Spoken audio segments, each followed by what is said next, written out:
Aditya. Saya mau tanya ini, kalau nggak pantas, saya minta maaf sebelumnya ya. Jadi saya dikasih ini sama ya dia kiai dari Garut. Menurut dia ini ayat Al-Quran. Jadi saya pasang ini udah sejak lama, cuman terakhir-terakhir ini saya lepas karena saya baca soal Islam dan mistik dan itu nggak relevan, jadi nggak boleh praktis itu kan, jadi saya lepas. Di sisi lain saya nggak tahu ini mesti bagaimana, karena saya juga nggak tahu artinya apa. Bisa saya Bisa lihat? minta tolong. Coba saya lihat.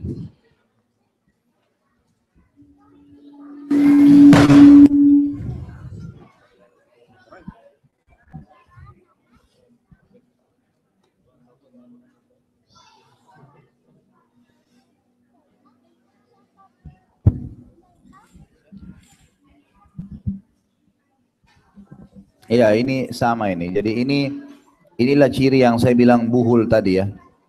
Jadi ciri buhul itu seperti ini, persis ini yang tadi saya bilang. Jadi di sini ada kotak, kemudian ada tulisan angka-angka Arab seperti ini di kotak-kotak. Ini punya makna ini, bagi mereka ini punya makna. Ini, kemudian di sini juga ada gambar, lihat segitiga. Ya, ini yang tadi sudah banyak kita sebutin di buku itu ya. Dikasih tulisan segitiga, kemudian juga ada angka-angka. Ini juga ada kotak, kemudian huruf-huruf hijaiyah yang terpisah ditulis. Ini semua subhanallah yang saya sebutin tadi. Kemudian di bawah sini lihat ada bintang, ya. Kelihatan nggak? Di bawah sini tuh ada gambar bintang, ada kode-kode apa ini, gitu kan? Dibuka dengan bintang, ditutup dengan bintang. Ini semua sama metode-metode yang digunakan oleh siapa? Orang-orang yang memang sebenarnya dukun, cuman mereka mengatasnamakan agama. Ini semua tidak ada. Ya. Ini semua tidak ada. Jadi perlu saya ceritakan begini Bapak Ibu sekalian. Ada pengalaman ruqyah di Jakarta. Ada satu orang, teman saya, kebetulan dia peruqyah. Dia cerita pengalaman, untuk kita berbagi pengalaman. Dia bilang, saya pernah ruqyah orang, kemudian waktu jinnya dia kesurupan, terus jinnya ditanya, kenapa kau masuk ke badannya orang ini? Dia bilang, orang ini manggil saya setiap hari 1000 kali. Orang ini manggil saya setiap hari 1000 kali. Kata peruqyahnya, memang orang ini manggil apa kamu? Dia bilang, orang ini setiap hari bilang, ya Jabbar 1000 kali.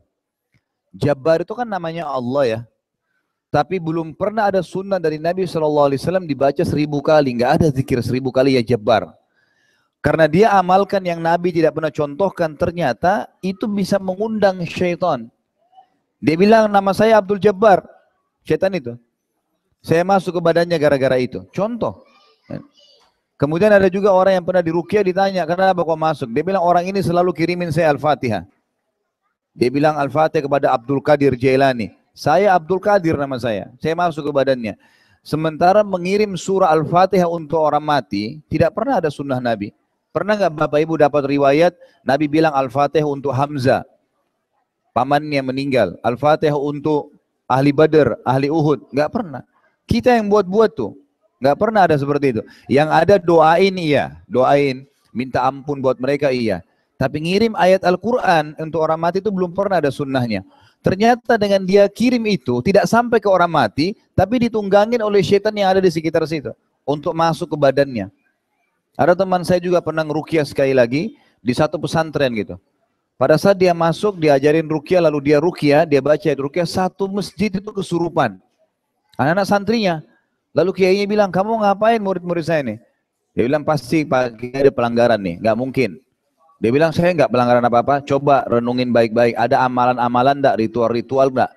Ternyata setelah direnungin sama kiainya, memang ada ritual yang biasa dibaca malam Jumat 4000 kali. Ya, ada zikir-zikir itu baca 4000 kali, nggak pernah ada hadis baca 4000. Maksimal hadis Nabi apa? Istighfar 70 sampai 100 kali. Karena targetnya sebenarnya adalah kualitasnya.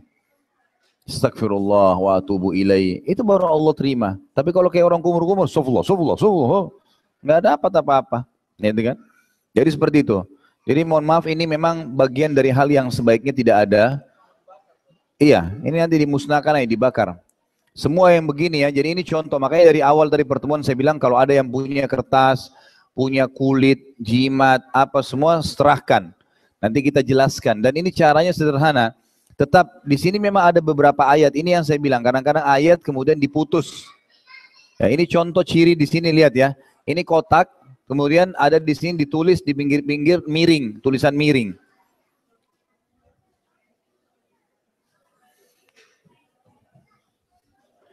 Ini ditulis al-awaqid ya Rabba bin nuri hajati. Ini tidak ada artinya dalam bahasa Arab ini. Kalimat itu bisa akhirnya memanggil syaitan, gitu kan? Wah, ini lebih banyak lagi, saya tidak mengerti terus terang. Walaupun tulisannya bahasa Arab. Di sini ada wajada ala rizq. Wajada itu mendapatkan, ala rizq mendapatkan rezeki. Dia tulis begitu, kemudian ditaruh di sebelah kotaknya.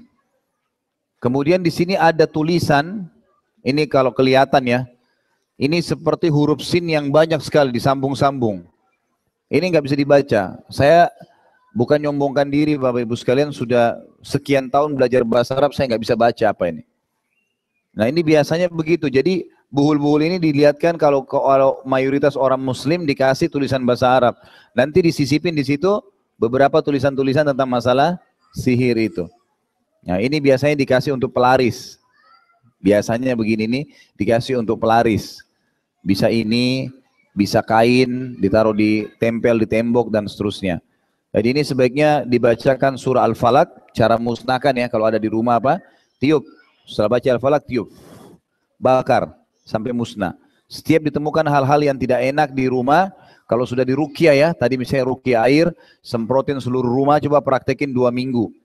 Dipraktekin, nanti insya Allah apapun yang ditemukan yang aneh, enggak, ya, ditangkap, diambil kalau hewan, mungkin ada belatung, ada apa diambil, mau itu dimusnahkan semua ya, dibakar, buhul, semua harus dibakar. Dimusnahin, jadi bukan cuma dibuang. Kalau ada pisau, keris, itu dibawa ke tukang las, kalau di Indonesia tukang las saya suruh tuh, dipotong-potong, terus direndam di air ruqyah, air di ruqyah terus direndam. Mungkin dibiarin 1 hari, itu insya Allah dengan izin kita supaya Allah hancurin. Setelah itu baru dibakar. Seperti itu.